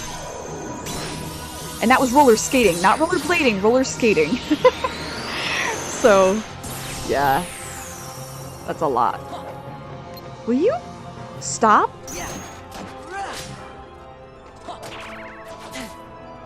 No. No, you're not going back under the ground, in fact. Either live like this or break everything, get in, or... Oh, ew. That's so annoying.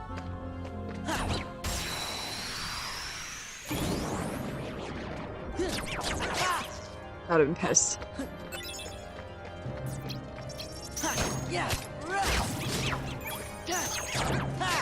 Doctors get away with so much shit. One of my friends, he suffered from, as a child, some kind of, like, deviated septum. And, oh yeah, falling properly. I didn't even think about that. He suffered from, like, a really bad deviated septum, and so he got, an operation done as a child to fix it, and they messed it up. And he lost his sense of smell permanently. Like, as long as I've known him, he has not had a sense of smell. And that has been since we were... I was 13, he was 12. Oh god, skateboarding, absolutely not. No way. I'm too scared. Watched too much Rocket Power when I was a kid.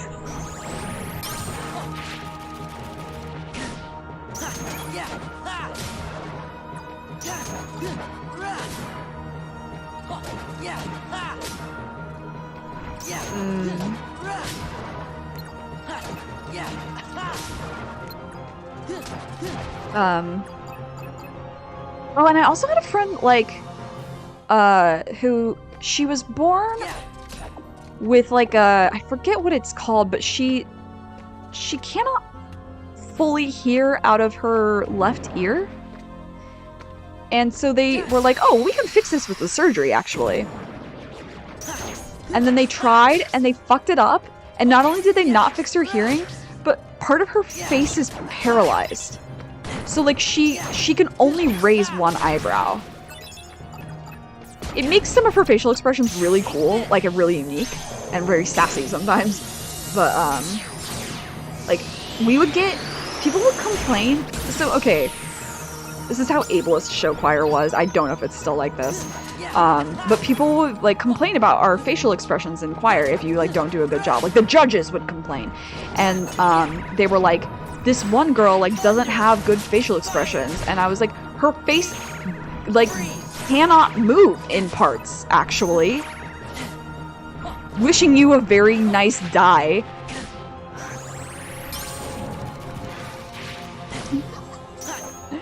Oh, Rocket Power.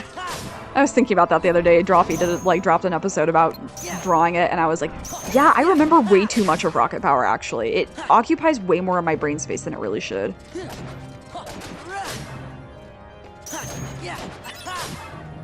Yeah, I mean, she's totally made the best of her life. Like, I've known her, again, I was 13, she's 14, so, you know, whole life, I've known her. Basically, and she, you know, she's living her best life. It's just like an aesthetic thing, honestly, with the face part. With the hearing part, she, you know, can use a hearing aid if she really needs to, but it's not, I don't know if it's like completely deaf or like very, very, oh yeah, her parents sued. So her parents are doctors, and they sued. But it's not like they can press undo, you know? There's no Control-Z to that kind of thing.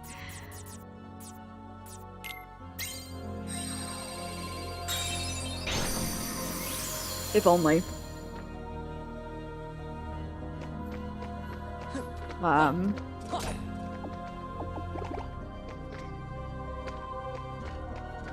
was I gonna say? Oh yeah, and then my friend who lost his sense of smell, he was like, it doesn't really bother me. I have my sense of taste mostly. Like, it's probably, he's not sure because he was so young when this happened. He's like, but it's probably like, what's the word? Dimmed. Like it's lessened. And then when COVID started, he was like, you guys are like, oh, when you lose your sense of smell. And I was like, that's my life. God, you're so right. Say it again, King. Yeah, she's fine. This is the friend I hang out with on Sundays. So she is doing just fine. Her parents weren't thrilled, as one might expect.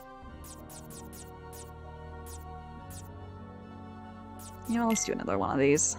Got a bunch.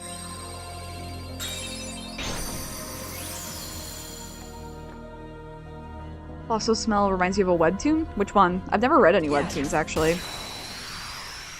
One of my friends is like, you should read this one! I'm like, I immediately forget what the name is. You have to, like... You can't just be like, you should read this one and then leave it there. You gotta give me the deets.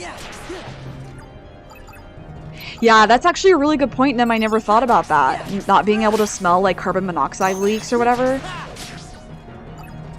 Yeah, I didn't think about that. That's a great point.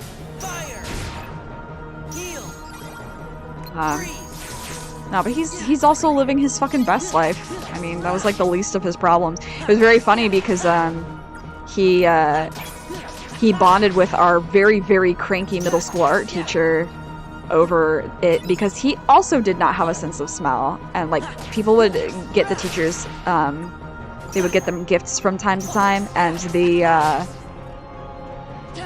common gift, unfortunately, was candles, and he would get pissed. Like, rightfully so. And then my friend was like, don't worry, I can't smell either. I'm like, damn. Thawed the ice on that one. I would miss having a sense of smell, but I think it's like the one that I would miss the least.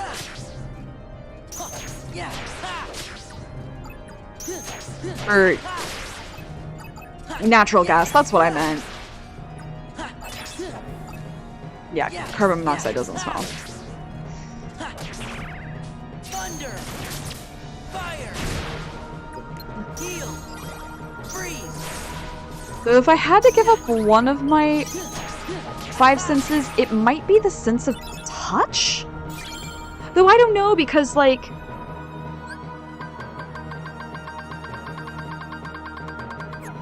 Alright. There's such a thing as being touch-starved. Humans need touch. So if you lose your sense of touch, your sense does that ruin that? Like, will you no longer need it? Will you adapt? Or will you be fucking miserable because you cannot feel like a hand hold yours or like a hug from your friend or whatever? Like, I'm really curious about that. I don't know. Gourmet Hound? What's it about? You gotta sell it to me.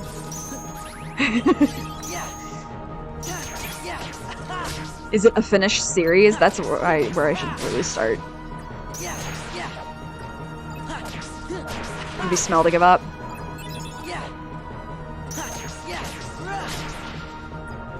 Yeah. Yeah.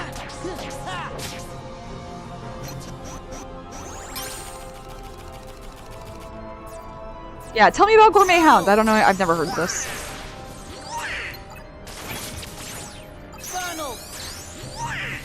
Using all my Donalds. Yeah, you do it for me. Ooh, cool. I'll use that and get rid of it.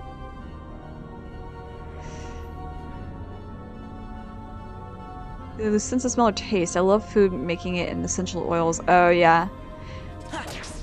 I'm really sensitive to smell, so I think it would be really, like, a horrible whiplash. I'm definitely a person who benefits from the smell of things. Like, my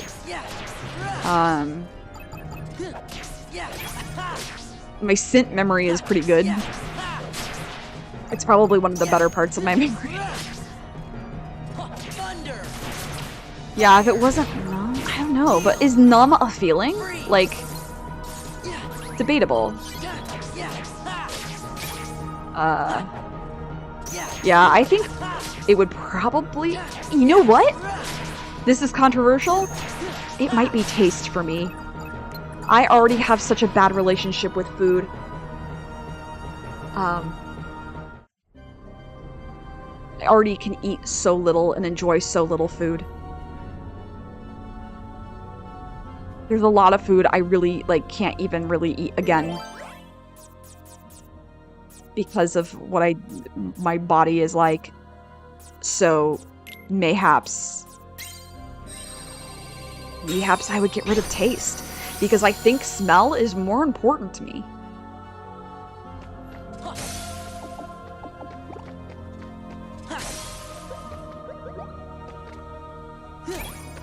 The smell of a familiar place or person is like really, really, like, mentally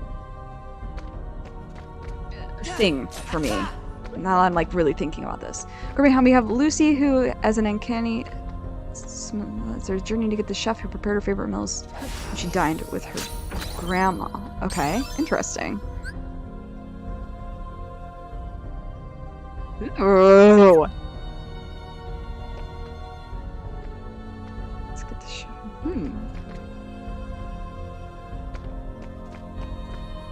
Let me run back to the save room.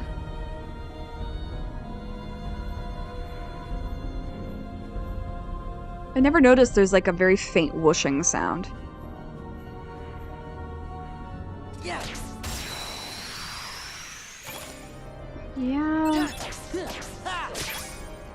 Well, I guess so.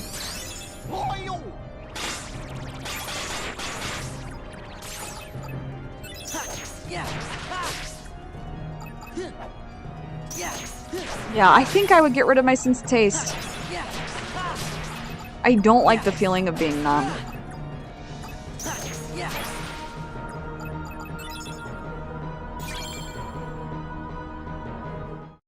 Like, waking up with a numb arm is such a terrifying experience. Yeah, I know. No. This way. This way.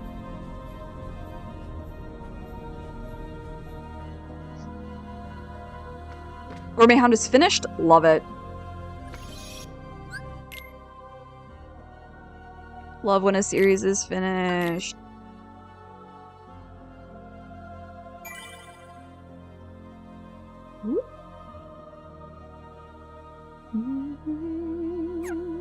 Wow, we jumped a ton of levels today. Alright, let's see.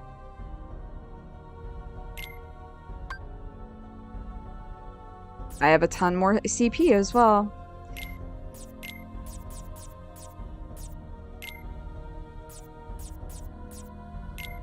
Oh, I can put all these back in.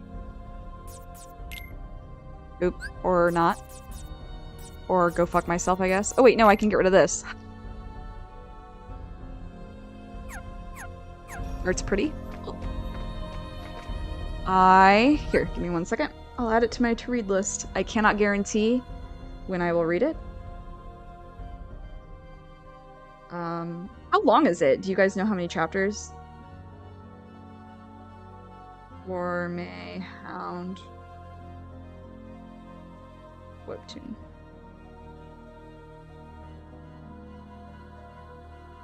Because next on my to-read list is Mob Psycho.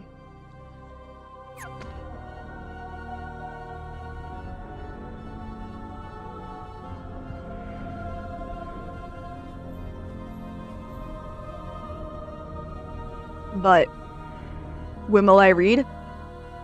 Probably not for another hot minute. 167? Thank you.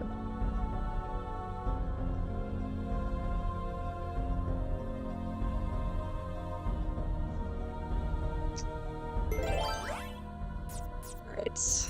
I'll Blue equal to 1. Hey, perfect. Red equal to 3.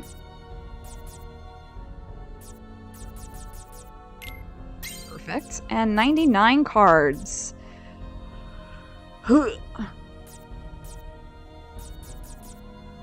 Alright, let's just start getting rid of the ones I don't like.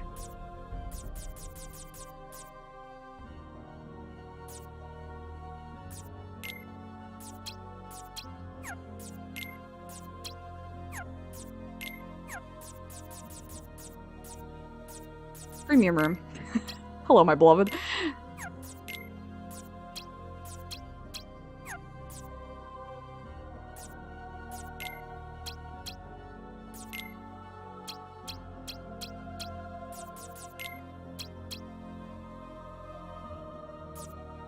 I just had another comic, but they didn't continue it. That's always a shame. Let's actually do this and see. Do I have a double of a 3 anywhere?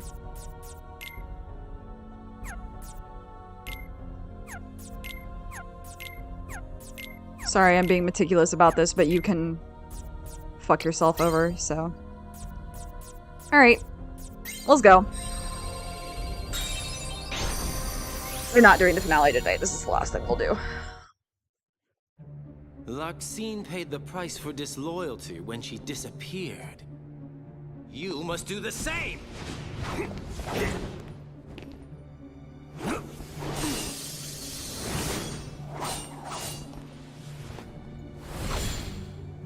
The organization's betrayed. In that name, I will annihilate you. That line's not you. Well, had to try it once, you know. They've definitely slept together.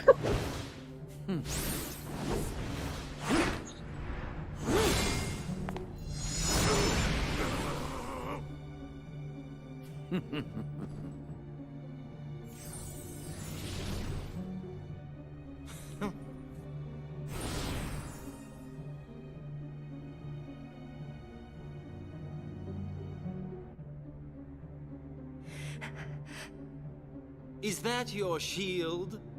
Won't do you any good, I'm afraid. I wonder. Axel really said, I'll kill Naminé. I don't give a fuck. Are you listening, Sora? Oh? Axel says he's willing to harm Naminé to get me. You won't let that happen, will you? Oh, come now. You're Marluxia's puppet already? After I finish you, he's next. He really said, fuck you both. Now, Sora, we've got more in common than you might think. I'd really rather not fight you. But I can't dishonor the organization, now can I? Alright. Let's go. Did I equip the right deck? Fuck. Shit. Ass. I'm fucked. Can I? No, can I? Okay. No giving up. Alright, cool. Alright, we're just going to do our goddamn bestest. Oh, this is tragic.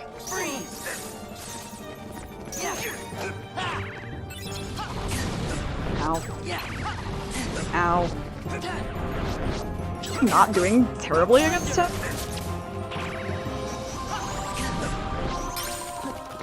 Hey, Goofy. Could you drop down? Mayhaps. Why are you waiting for me? Are you waiting for me to stop you? Sora isn't legally not allowed to say fuck. You know what? Got it memorized. God, your combo. Just use your slight, would you? Did you see how he...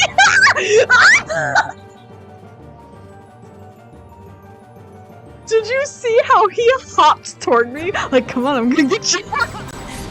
Oh, Axel. Oh, I can't hate you, even though you're gay. Might be a piece of shit. I'll do my darndest to try to beat you.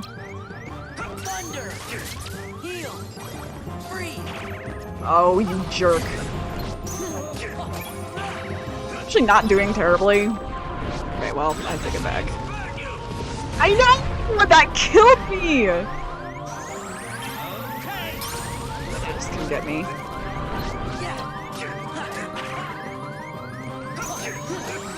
The side shuffle was so good. I'm obsessed with that. He's very unique in his movement, yeah. He's very, like, lanky. And kinda, he almost has this, like, sliminess? Just kinda, like, skeezy. You know? Do you get what I'm saying? He feels like snake-like in some ways. I love how slouchy he is. I love his weapons. I love his design. I love Axel. I'm real sad that his VA is a little bit, you know, like that. He does feel very alive. Like, him and Larxene, I think, are probably the ones that have the most, like, in this game at least. They feel very, like, normal.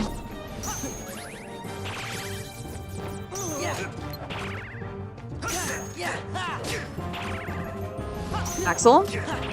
Don't start beef with me.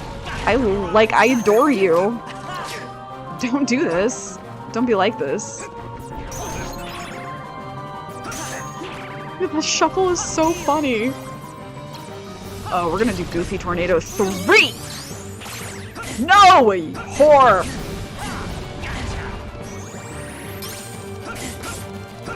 Yeah. Got it memorized. Listen. Beat the shit out of you is what I have memorized.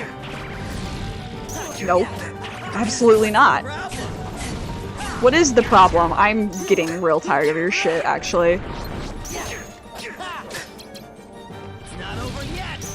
No.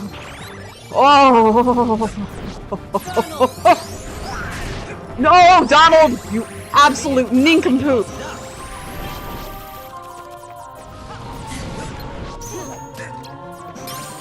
Should've just... It's fine.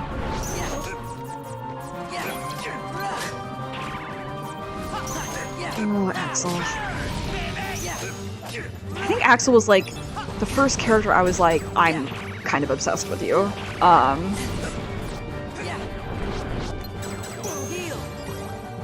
There is just something about the friend.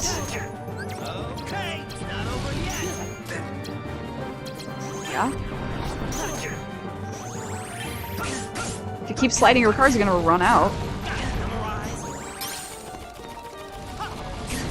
Oh, your chakram can go up! That's dope, actually. I'm really kind of, like, surprised and happy that that happened. You know what? Oh, I forgot I had Donald queued. God damn it, Donald! Donald, I'm so angry with you! Oh my god! Oh, heal again. Okay, we're doing this. Yep. I don't know where you are. Okay. I don't know where you are. I don't know where I am either.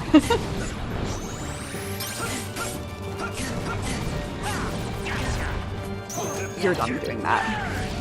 You're done being a jerk, Axel. Okay, God.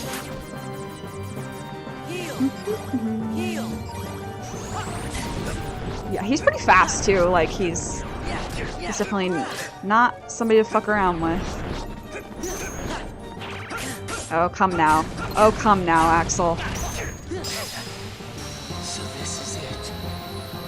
Love you. Mwah. My silly little guy. Is Axel scrunkly?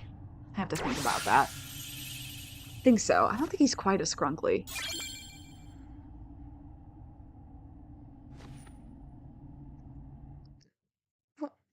Get... You're better than I thought you'd be. My antivirus is like, you're fine. I'm like, I know. After all. Saving me? What do you mean? Sorry, I would hate to kill the suspense.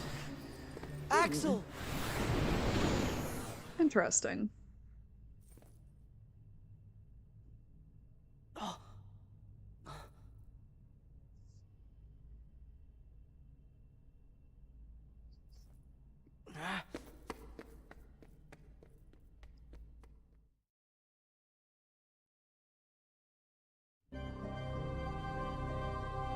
Well, it was fun. What a fun fight. But I'm not gonna try to finish this game in another half hour or so. I'm too tired. I had a long day. I had a long week. But Thursday, by golly, by gosh, we're gonna finish this game. Or at least the Sora campaign. And we're going to find out what is waiting for us on the other side of that menu.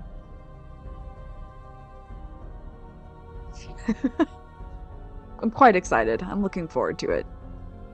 It's a fun final boss. Great music. But yeah. We got him. Got him.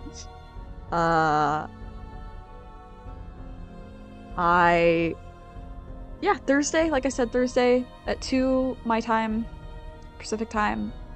And then Sunday should be the finale of Omori. There is a possibility I will have to cancel Sunday and or Monday because of the heat. It is supposed to get quite hot, although they keep changing what the high is going to be. Oh, it's another campaign.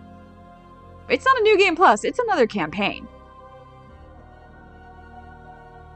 Yeah, good night, Beatrice. Yeah, it's supposed to be 30 plus degrees Celsius or 85 to 90 degrees Fahrenheit on both Sunday and Monday. So we'll see.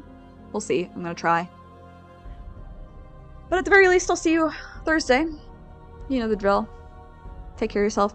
Take care of others. Be good to yourself. Be kind. Be safe. Get some rest. EP time. It's EP time. And I will see you when I see you.